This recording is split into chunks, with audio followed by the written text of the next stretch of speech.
20 years ago, in 2005, I was teaching a course, one of my first courses at Hartwick, over in that what we called the Star Trek room. It's a little bit down the hall, but I don't know if you would even know that version of Star Trek to know why we called it the Star Trek room. I was teaching a course and I started off with this book called The Perception of the Environment by Tim Ingold, which I hadn't read before.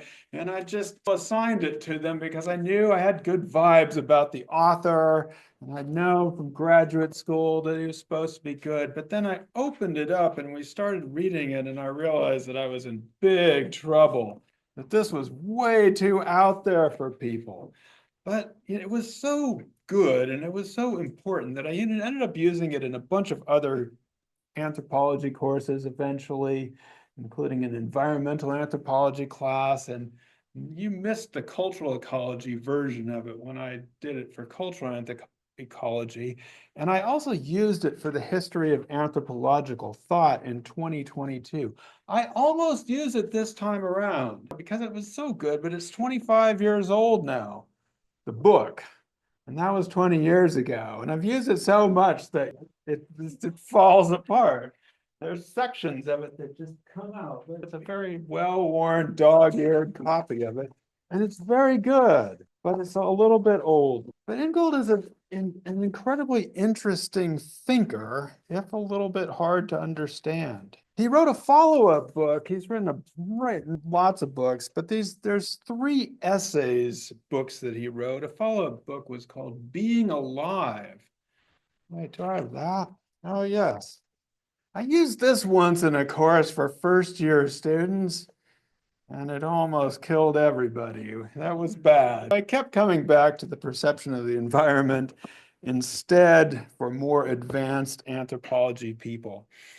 And so I almost used that again, but this is supposed to be his third volume of essays, Imagining for Real, which circles back to some of the material that he was using in these previous two volumes and he's been working on. And he says that the purpose of this book is to make allowance for imagination without reopening a gap between humanity and nature. And so to explain this, because this will be a theme of the book, and you can actually see it in some of this introduction, he says that in perception of the environment, I had gone to great lengths to close. So what he's trying to do is to get us out of this idea that humans are separated from nature, that there's a significant gap, and especially a gap above, that somehow we are elevated above and apart from nature in ways that have been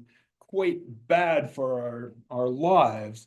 And so he says he's trying to close, he's been trying to close that gap to bring humans into the natural world. But how do you account for human imagination? Because that is a peculiar thing about humans, that we are able to imagine different possibilities and different worlds and different ways of life.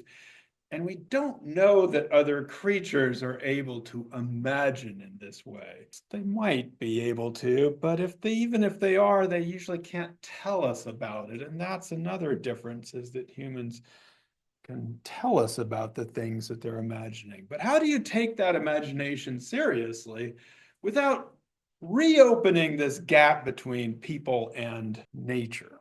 So that's the purpose of this book.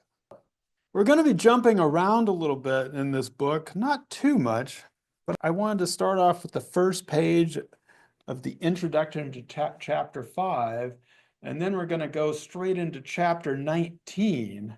He starts us off by saying that humans have come in for a rough ride recently, which reminded me of something that I've probably shown you all before, which is a scene from The Matrix. So what do you think? So Ingold says, humans have come in for a rough ride recently. The confidence that many of their number once had in their innate superiority has been shattered. Many people had confidence that we were superior, but it's been shattered, at least for some of us.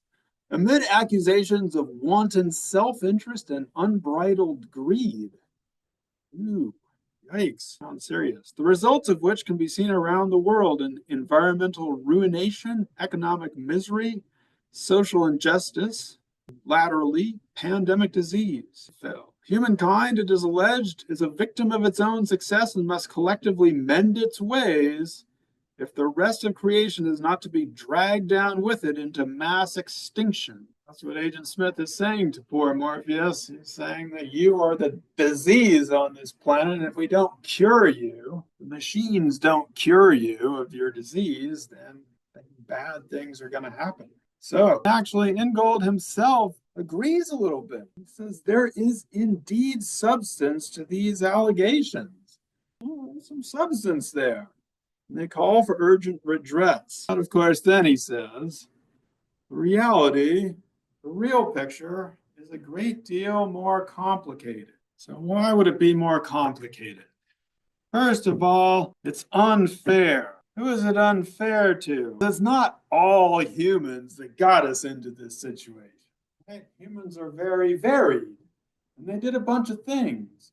And one could say that in some ways, the people who are least responsible for this situation are paying the worst price. It's not all human beings. Not everybody is what?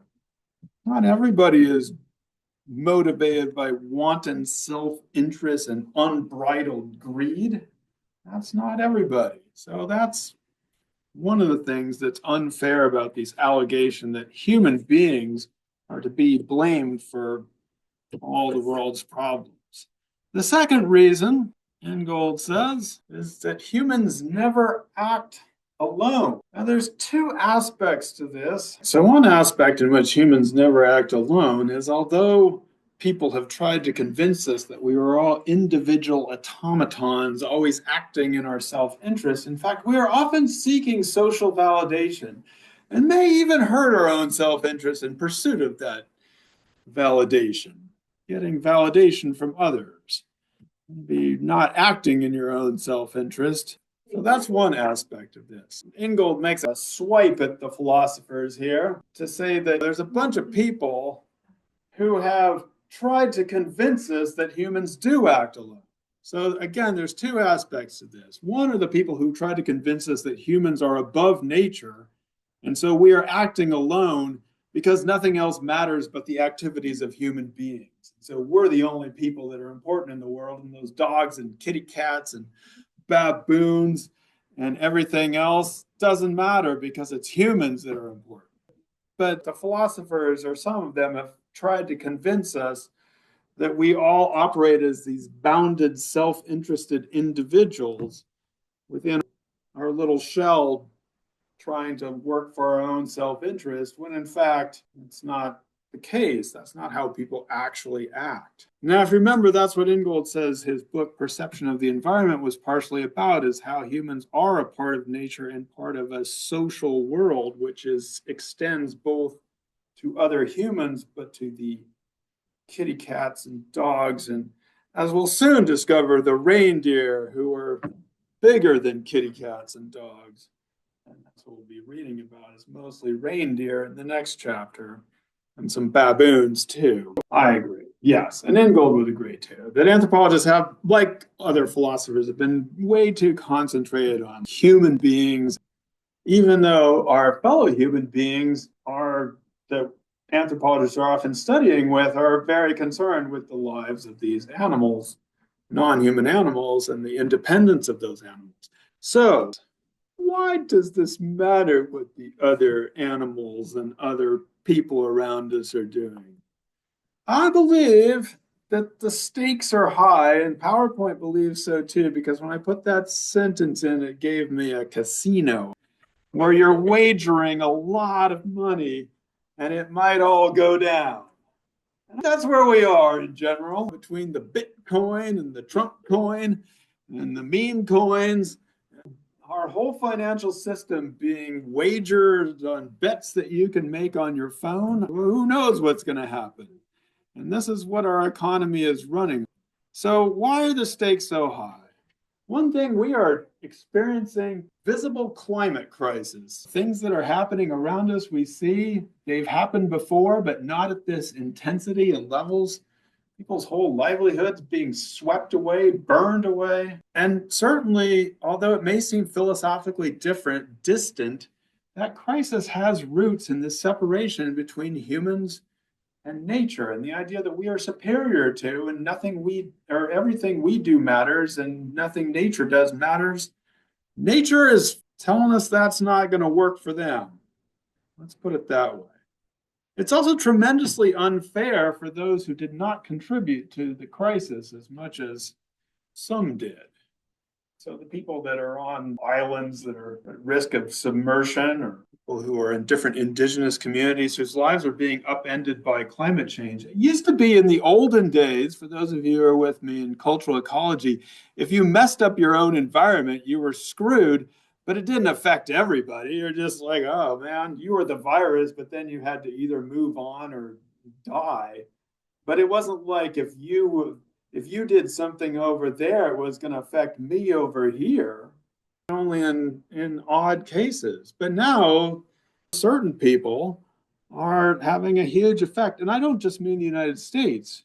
For example, if we cleaned up our act and did everything right, but China said, screw you guys, we're doing everything we want to do, we'd probably still be in the same effect.